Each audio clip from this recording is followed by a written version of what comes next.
Hello everyone, this is Juan Sarmiento, President and founder of OptionsVet.com with the second video in our series Options Tips from OptionsVet. Today I'd like to tell you about the risk graph. Before we can dive into the details about options trading, it is important to describe the most significant tool in the study of options, the risk graph.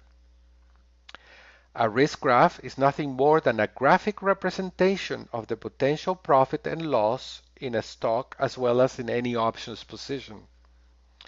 Typically, the risk graph includes a profit and loss in dollars in the y-axis and the stock price in the x-axis.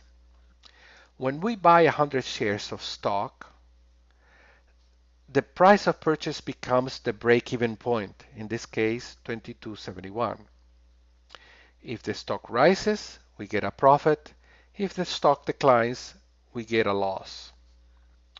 We don't usually use risk graphs to represent stocks because it is not hard to visualize that when we buy 100 shares of stock, we're going to lose 100 shares for every 1 point in decline in the price of the stock, and we're going to gain $100 for every $1 increase in the price of the stock.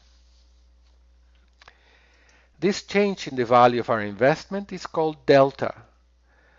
When we own 100 shares of stock, we have acquired $100 of delta risk.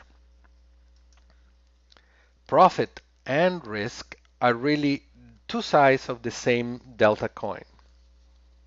Delta is going to be of great significance in the analysis of options going forward, so it is essential that we learn it and understand it. It is important to look at a risk graph routinely so that we can understand the potential for loss or gain in our options positions. If you want to be notified of every new post in this series of videos or any other videos by OptionsVet, please subscribe to OptionsVet in YouTube by clicking on the subscribe button below. If you want to be part of OptionsVet Mastermind Alliance, please point your browser to optionsvet.com and register today. I'm looking forward to having you as a part of OptionsVet Mastermind Alliance. Thank you very much.